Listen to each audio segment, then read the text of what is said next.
Participar de estas jornadas organizadas por Espacio Epilepsia y LACE. Espacio Epilepsia y en su nombre a Ivana García. Sé todo el esfuerzo y la energía que le pone para realizar estas jornadas, al igual que todo el grupo de Espacio Epilepsia. Vamos a hablar de epilepsias en una presentación en una edad muy temprana, en el recién nacido y el lactante. Y vamos a hacer la disertación donde vamos a tratar de usar un lenguaje más informal, y les pido disculpas a los médicos que están del otro lado, y en algunos casos un lenguaje más coloquial, y por lo tanto les pido disculpas a los pacientes que están del otro lado. Voy a tratar de ser lo más claro posible y poder en conjunto ir aprendiendo un poco sobre las epilepsias en esta edad, que se presentan en forma frecuente por ser un cerebro, por presentar estos niños un cerebro inmaduro muy predispuesto a tener convulsiones. En nuestra agenda vamos a dividir las convulsiones en el bebé, en convulsiones en el bebé recién nacido y en convulsiones del lactante. Vamos a hablar sobre la incidencia, las características clínicas, la orientación diagnóstica y tratamiento. Y en las convulsiones del lactante vamos a hablar principalmente de incidencia y principalmente de los síndromes epilépticos más frecuentes, tanto en sus formas autolimitadas y benignas como en sus formas más severas. Entonces, vamos a dividir estos dos grupos en un grupo que son los recién nacidos, los neonatos, hasta los 28 días de vida, y un segundo grupo del lactante entre el mes y los 2 años. Y esto tiene que ver, esta división, con que realmente la forma de presentación de las convulsiones, las epilepsias y los síndromes epilépticos son muy diferentes en estas dos edades. Este es un trabajo que nosotros tuvimos la oportunidad del Hospital Público Materno e Infantil de hacer en el año 2018, donde observamos la edad de inicio de la epilepsia en los distintos grupos, en la edad neonatal, lactante, preescolar, segunda infancia y adolescencia, y podemos observar que la mayoría de los epilepsias inician en la edad del lactante, menos en la edad neonatal, pero si sumamos estos dos grupos son prácticamente el 50% de las epilepsias que inician en la infancia y la adolescencia. El recién nacido se caracteriza por crisis que se presentan entre el nacimiento y las 44 semanas de edad postconcepcional. ¿Por qué? Porque cuando tenemos un recién nacido prematuro, debemos adaptar la edad gestacional. Si nace a las 36 semanas, debemos llevarlo a las 40 semanas que se considera la edad de nacimiento, más 28 días más, que es la edad neonatal.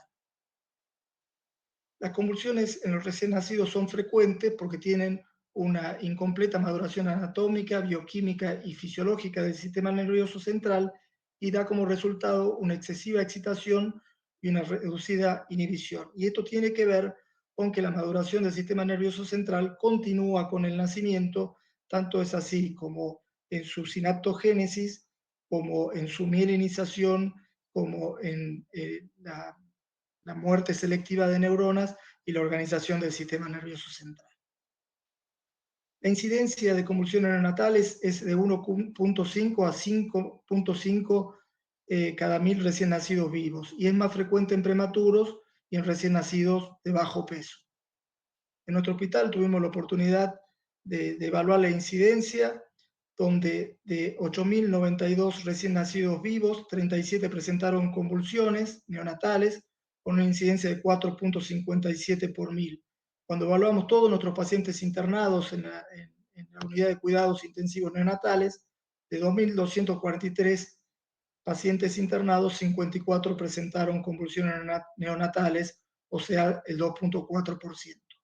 Cuando comparamos nuestra incidencia con otros grupos de trabajo, vemos que es similar, pero tiene que ver principalmente las diferencias con las diferentes poblaciones estudiadas. Sabemos que es que son más frecuentes las convulsiones neonatales en los hospitales de alta complejidad y también es más alta en los países en vías de desarrollo.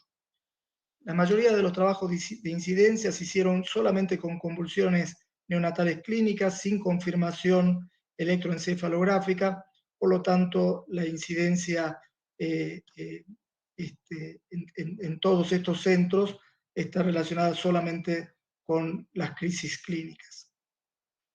Y hoy sabemos que es muy importante confirmar las sospechas clínicas con videoelectroencefalograma, que es el gold estándar, o con monitoreo por amplitud integrada, tratando de descartar las crisis sutiles que no tienen un correlato electroencefalográfico o los trastornos paroxísticos no epilépticos, que no son crisis epilépticas y que no deberían tratarse, y tratar de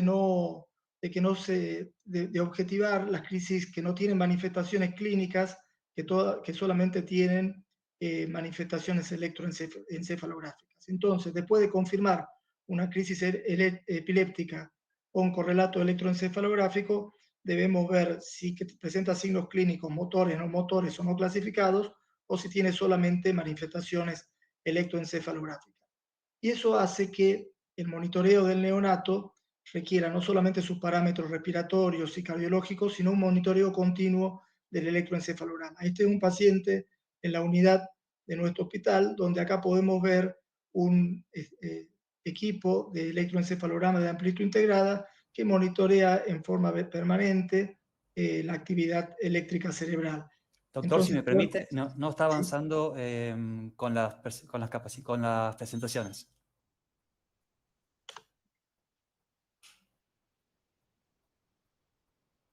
Requiere un monitoreo no solamente de sus funciones respiratorias, sino neurológicas, y le mostraba qué tipo de equipo necesitamos. Y lamentablemente no todas las unidades de cuidados intensivos neonatales tienen esta tecnología, y es algo por lo que debemos bregar en toda Latinoamérica y en nuestro país, que todas las unidades de neonatología puedan realizar un monitoreo continuo.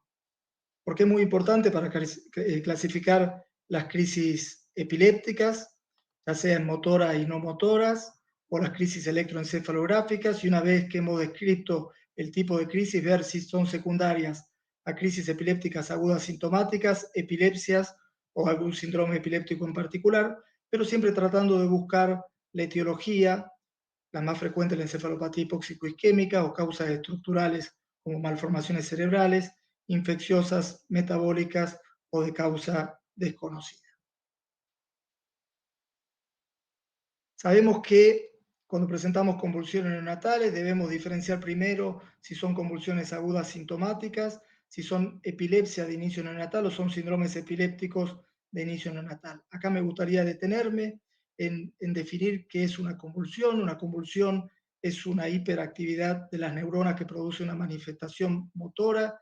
En algunos casos, estas convulsiones son secundarias a un evento agudo, y una vez que ese evento agudo es superado,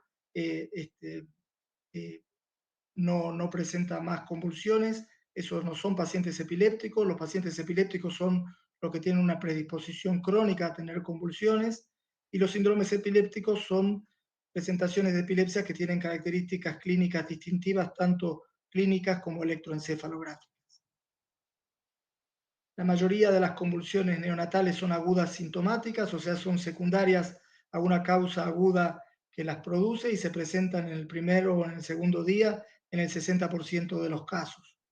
En la primera semana, prácticamente el 80% de los pacientes. La mayoría de las convulsiones son clónicas y también tónicas. Este es un recién nacido que tiene crisis clónica, que son sacudidas rítmicas de baja frecuencia de una extremidad en la cara y que se extiende hacia el miembro opuesto.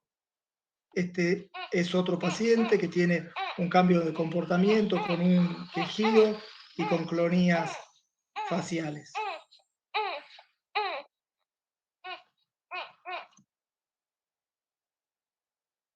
Acá vemos otras características de las crisis epilépticas, crisis tónicas, donde vemos una postura sostenida asimétrica del miembro y del tronco, asociado a una fijeza de la mirada, y en este recién nacido vemos una desviación sostenida de los ojos como manifestación crítica de sus convulsiones.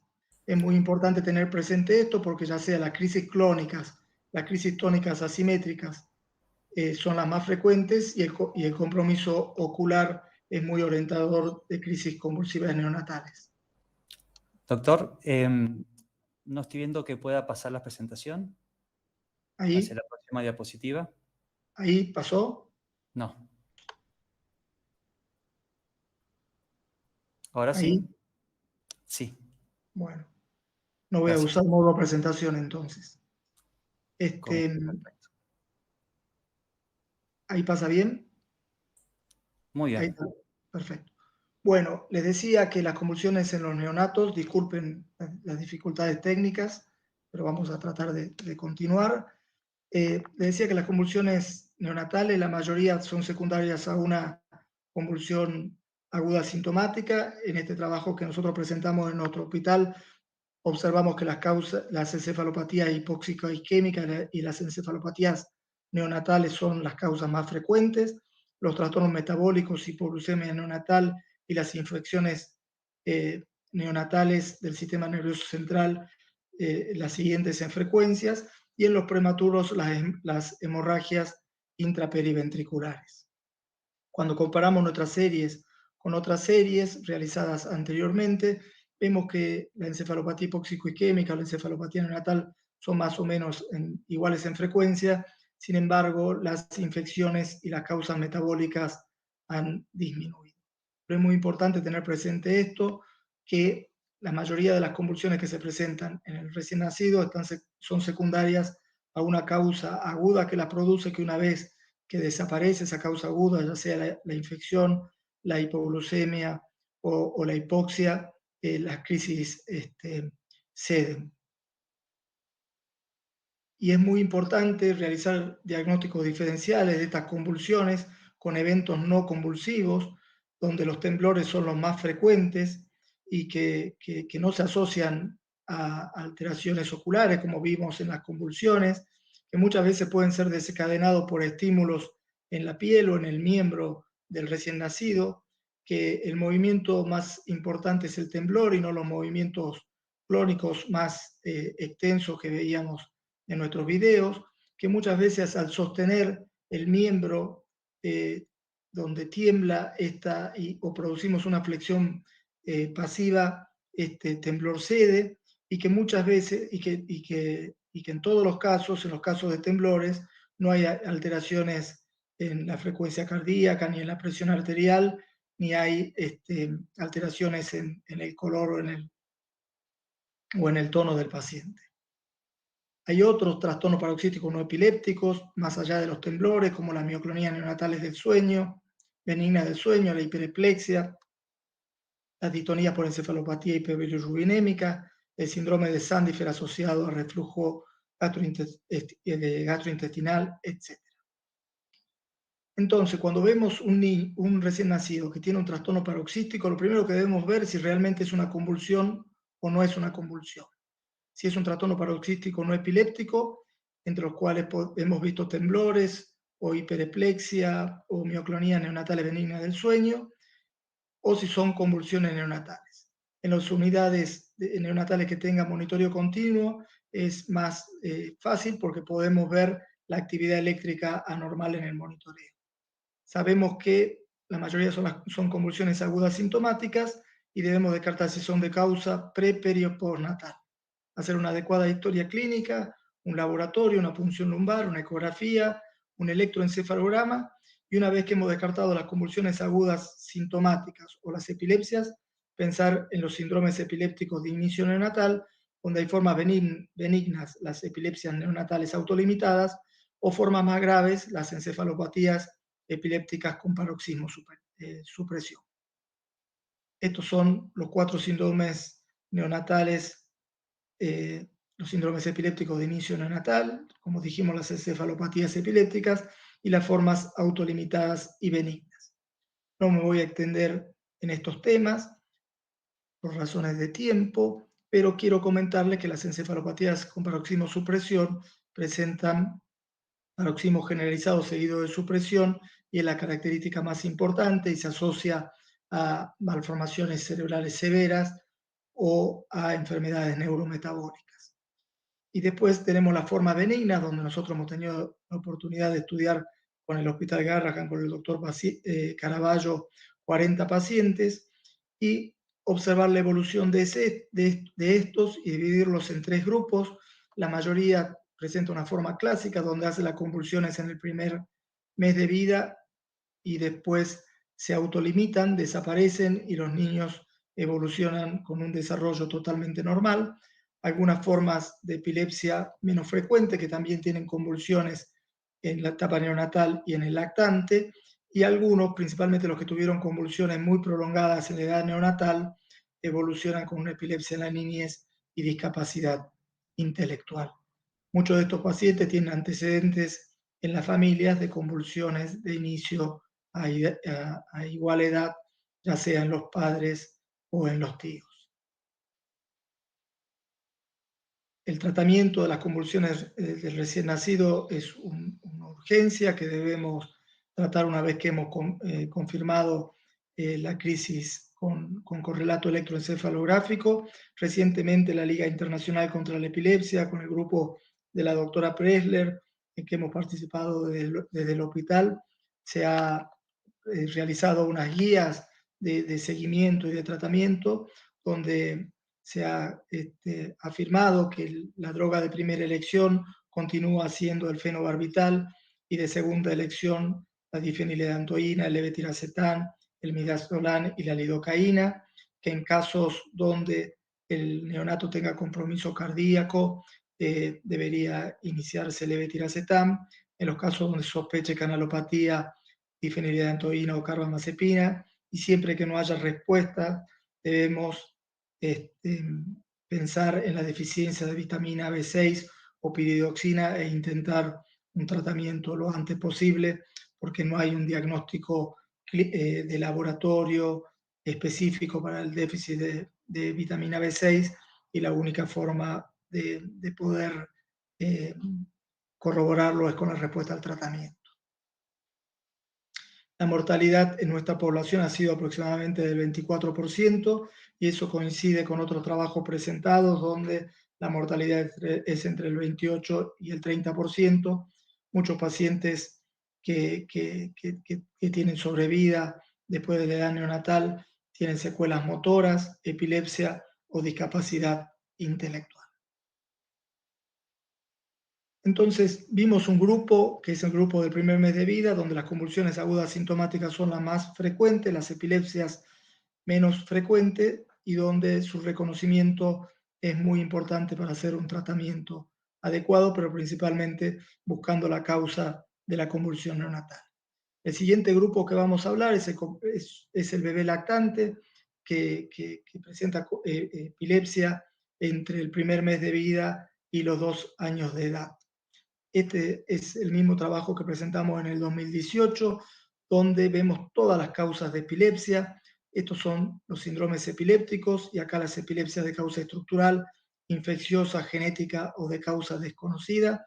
Dentro de los síndromes epilépticos, las formas no familiares benignas, las formas familiares benignas son un grupo importante, y el síndrome de West, ya sea de causa estructural, genética, metabólica o infecciosa o desconocida, otra causa frecuente de síndrome epiléptico. Y como no podemos hablar de todas las epilepsias de inicio en los dos primeros años de vida por una cuestión de tiempo, vamos a tratar de ver la forma de presentación más frecuente.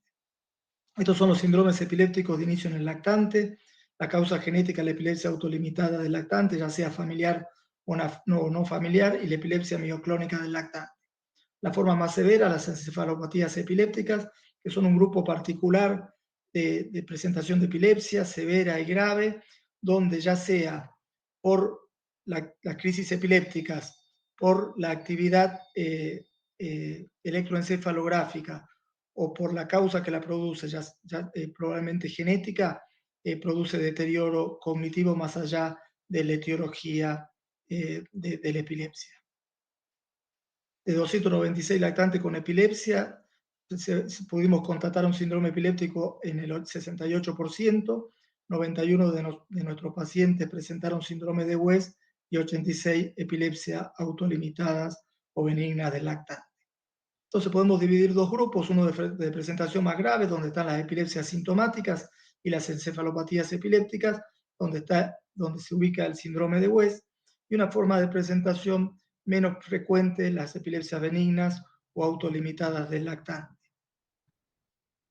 que son a las cuales me voy a referir ahora, las epilepsias benignas o autolimitadas del lactante, que fueron reportadas inicialmente en Japón en el año 1963. Se caracteriza por un inicio antes de los 2 años con crisis focales o aparentemente generalizadas, en ausencia de etiología o de historia familiar de epilepsia, con desarrollo normal y electroencefalograma normal. Posteriormente, en el año 92, Villevano, en Italia, describió formas familiares de epilepsia que tenían similares características y las llamó convulsiones familiares benignas del lactante. Nosotros en el grupo argentino hemos presentado varios pacientes y hemos estudiado este grupo desde hace muchos años. Inicialmente reconocíamos en el grupo total de convulsiones en los primeros años de vida solamente el 2.5% de formas benignas, posteriormente el 14%, en los últimos trabajos aproximadamente el 30% de las formas de síndromes epilépticos de inicio en el primer año de vida. Esto coincide con trabajos en otras regiones, como este trabajo japonés de Okumura, presentado en el año 2000. Las epilepsias autolimitadas del lactante se presentan entre los 2 meses y los 2 años, más frecuentemente entre los 4 y los 6 meses, en niños previamente sanos con examen neurológico normal, que presentan crisis breves con o sin generalización secundaria, frecuentemente en clúster. Eso significa que entre 2 y 7 días presentan varios episodios cortos con una recuperación total de la conciencia entre los episodios, que presentan una electrointercrisis normal, imágenes normales, curso benigno, buena respuesta al tratamiento, y en muchos de estos pacientes se puede corroborar un gen, que es el PRRT2, que ha sido descrito en el año 2012 en algunos de los pacientes inicialmente reportados en el Hospital Garrahan. Estos son 2 trabajos que nosotros presentamos inicialmente en el año 2004 y posteriormente un trabajo que nosotros realizamos desde el Hospital de Niños de Salta, donde comparábamos las formas familiares y no familiares y donde concluíamos, como después fue corroborado con los estudios genéticos, que las formas familiares y no familiares tienen similares características electroclínicas y curso benigno, y que deben diferenciarse de otros síndromes epilépticos que no tienen un curso tan benigno y que hay signos orientadores de que esta epilepsia va a ser autolimitadas, con las crisis focales con o sin generalización, el estar agrupadas en varios días con recuperación entre los episodios, el desarrollo y el examen normal, el EEG interictal normal y la buena respuesta al tratamiento. Sin embargo, hay otro grupo que tiene crisis focales refractarias, que hacen estatus epiléptico, que son crisis prolongadas, que después de tener una crisis focal presentan una debilidad o una paresia posictal, que se asocian chicos que tienen retrasos del desarrollo, examen neurológico anormal, EEG interictal anormal y mala respuesta al tratamiento. Es muy importante el reconocimiento de este síndrome epiléptico por la benignidad del cuadro, porque nosotros, conociendo esto, podemos hablar con la familia y tranquilizarlos y decirle que hay muchas probabilidades que su hijo tenga una muy buena evolución, que entre los 6 y los 18 meses de inicio del cuadro le podamos sacar la medicación y que su evolución en el tiempo va a ser muy buena con un desarrollo normal. Y, y eso es muy importante porque la angustia que ustedes saben genera la epilepsia y las crisis epilépticas en las familias es muy importante. Sin embargo, este grupo de forma autolimitada es muy importante, pero hay el grupo más importante de epilepsia son epilepsias secundarias a una causa sintomática que las produce. Y dentro de esas epilepsias sintomáticas, muchas de ellas son encefalopatías epilépticas, algunas de inicio neonatal que las reportamos con paroxismo supresión inicialmente, otras de epilepsia de inicio en el lactante, entre los cuales la epilepsia parcial migrante de la infancia, el síndrome de West, el síndrome de Dravet, el estatus mioclónico en encefalopatía crónica no evolutiva, como el síndrome de Angelman o Rett, y otra forma de presentación en la niñez. Yo me voy a detener por la importancia, por la frecuencia, por la necesidad de un tratamiento rápido y un reconocimiento temprano en el síndrome de West. Me voy a detener en este síndrome particular, que tiene una edad de inicio característica entre los 4 y los 12 meses, que tiene una manifestación clínica característica que son los espasmos epilépticos en flexión, extensión o mixtos, que evolucionan con cambio de carácter, menor contacto visual y menor respuesta al tratamiento. Esto es muy importante de tener presente en niños que vienen con un desarrollo normal y de pronto dejan de mirar, se encuentran apáticos y presentan espasmos epilépticos. Las etiologías pueden ser desconocidas, genéticas, metabólicas, estructurales, infecciosas o inmunológicas. El eje intelectual tiene un electroencefalograma característico que es la hipsarritmia, son ondas lentas con espigas de alto voltaje y atenuaciones del voltaje. Y las imágenes pueden ser normal o anormal dependiendo la causa que la produce. Este síndrome de West fue descrito inicialmente por el doctor West en el año 1841. Esta es la publicación de Lancet donde él refirió las manifestaciones clínicas que tenía su hijo de 7 meses, donde presentaba espasmos epilépticos que comprometían sus miembros y la pérdida del estado de ánimo y las manifestaciones frecuentes de crisis que lo dejaron exhausto y que evolucionó con un retraso madurativo. Después de este reporte inicial, en la Argentina los doctores Vázquez y Turner hicieron la primera descripción de este síndrome epiléptico. Sin embargo, debido a que esta publicación fue realizada en español, no es totalmente reconocida por la comunidad internacional.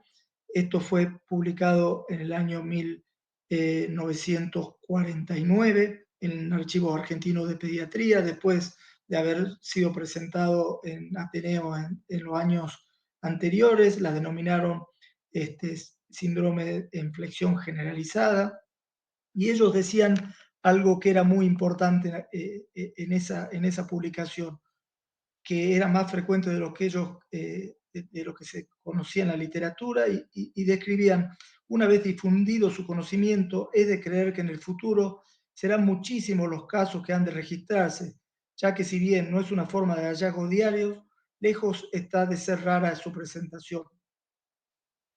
Entonces ellos no solamente lo describían, sino hablaban de la frecuencia. Presentaron estudios, en aquel momento no había tomografía, ellos presentaron estudios de neumoencefalografía, y las descripciones del electroencefalograma son claras como fueron las descripciones posteriores de Gastaut. Y ellos presentaron 10 casos donde referían que las crisis se iniciaban en los primeros meses de vida, que los ataques coinciden en flexión brusca de la cabeza, tronco y extremidades, que tienen una gran frecuencia diaria, y que todos los casos tenían déficit neuropsíquico, como se observan en las encefalopatías epilépticas, y que eran rebeldes al tratamiento. Perdón, doctor, nos quedan 10 minutos. Perfecto. Describo esto porque creo que es muy importante darle importancia a los científicos argentinos y recientemente hemos hecho una publicación con el doctor Caraballo resaltando la importancia de los doctores Turner y Vázquez en la epileptología argentina. El diagnóstico necesita de la confirmación del espasmo y el electro. Este es un paciente donde podemos ver el espasmo en flexión de los miembros superiores y de los miembros inferiores. Este es otro paciente donde vemos la flexión del tronco, caderas y hombros en asociación con un electroencefalograma anormal.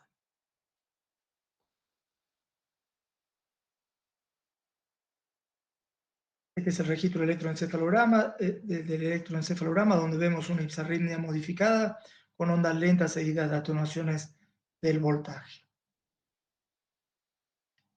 El tratamiento debe ser rápido, debemos considerar la piridoxina, la vigabatrina, si no hay respuesta corticoides altas dosis o ACTH. En los casos donde hay respuesta rápido y el paciente tiene una muy buena evolución y las imágenes y el electroencefalograma se normaliza, suspender lo antes posible. Y si no hay respuesta, tener en cuenta levetiracetam, ácido valproico, topiramato, la dieta y el cannabidiol. Para terminar, me gustaría comentar que las convulsiones agudas sintomáticas son la causa más frecuente en el periodo neonatal, la encefalopatía hipóxica isquémica la etiología más frecuente, el diagnóstico debe constar de las manifestaciones clínicas y electroencefalográfico, y para eso es necesario un monitoreo continuo con video EEG o amplitud integrada. Debemos descartar los trastornos paroxísticos no epilépticos. Las epilepsias y síndromes epilépticos son poco frecuentes en el periodo neonatal y el fenobarbital continúa siendo la droga de primera elección. En la edad del lactante, la epilepsia es la causa más frecuente de inicio en la niñez, entre los 2 y los 24 meses de vida. La mayoría de las epilepsias tienen una etiología definida. Los síndromes epilépticos más frecuentes del lactante son las epilepsias sintomáticas focales, el síndrome de West y la epilepsia autolimitada del lactante. En pacientes menores de 2 años con desarrollo normal, estudios normales y buena respuesta al tratamiento, debe pensarse en formas autolimitadas y benignas. Y el síndrome de West es una encefalopatía frecuente que debe pensarse en lactante con espasmos para iniciar pronto tratamiento. Son esenciales para disminuir las epilepsias en el bebé, la mejoría de los accesos a la salud de la población, los adecuados controles de embarazo, un buen sistema de traslado de recién nacidos, provisión adecuada de medicamentos, la presencia de centros médicos cercanos a las áreas rurales, adecuada vacunación, nutrición, control del desarrollo del niño. Muchísimas gracias por su presencia y ha sido un gusto estar con ustedes. Ahora estoy para las preguntas. Muchas gracias, doctor. Ya hemos recibido algunas consultas que se las voy a trasladar. Por supuesto son varias, he seleccionado apenas algunas debido a la premura en el tiempo, ¿no?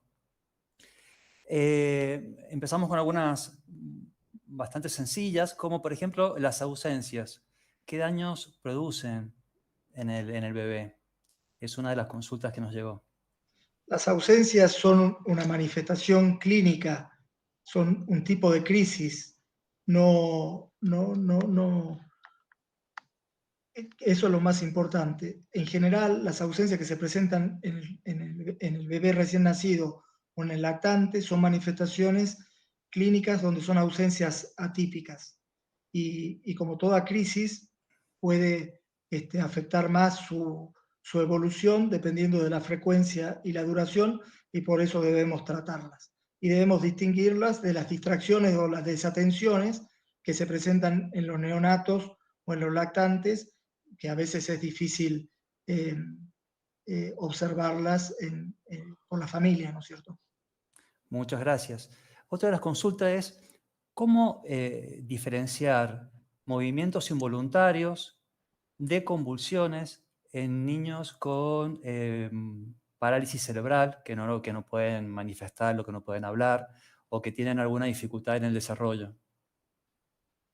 En esta etapa de la vida, los chicos con trastornos motores crónicos o parálisis cerebral pueden tener epilepsia más frecuentemente que niños que tienen un desarrollo normal, y las manifestaciones clínicas de crisis epiléptica son crisis clónicas, tónicas, mioclonías, ausencias o crisis tónico-clónicas generalizadas, y deben distinguirse de las distonías o de los temblores. Las distonías son posturas tónicas anormales por una falta de equilibrio entre los músculos constrictores y extensores. Los clonus o los temblores pueden estimularse, activarse con estímulos en la piel y pueden abolirse sosteniendo el miembro afectado. Eso en una crisis epiléptica no puede realizarse. Perfecto, doctor, muchísimas gracias. Y la última es sobre la preocupación que existe respecto a posibles efectos de tantos años de medicación. Pueden producir algunas consecuencias en hígados u otros órganos en los bebés o niños. Sí, como ustedes saben, el tratamiento en las epilepsias consta de fármacos antiepilépticos, de tratamientos no farmacológicos como dietas cetogénicas, cirugías, estimulador vagal. Los fármacos son nuestra primera alternativa y la mayoría de las epilepsias las podemos controlar con fármacos antiepilépticos. Lo importante es saber que el tratamiento con fármacos antiepilépticos o tratamiento no farmacológicos son tratamientos sintomáticos, no curativos de la epilepsia, y que es importante realizarlo porque sabemos que ya sea la crisis epiléptica o la actividad epileptiforme en el electroencefalograma puede comprometer más a nuestros niños. Entonces, más allá de que los fármacos antiepilépticos pueden manifestar efectos adversos y que debemos controlarlos, es muy importante realizar el tratamiento. Y por otro lado, tener presente estas formas autolimitadas de buena evolución, reconocerlas rápidamente para poder hacer tratamientos más cortos, tratamientos con fármacos en pocos meses o incluso algunas formas de epilepsia autolimitadas y benignas que tienen poca manifestación clínicas, hablar con las familias, explicarles que la evolución va a ser buena, que la presentación de crisis puede ser muy inusual y tal vez decidir no medicar en los casos que tengamos claro que van a tener una buena evolución. Muy bien, muchísimas gracias, doctor. Es un gran placer contar con usted en esta segunda edición del EpiFest, inaugurando con esta hermosa charla. Bueno, muchísimas gracias a todos. Gracias a usted.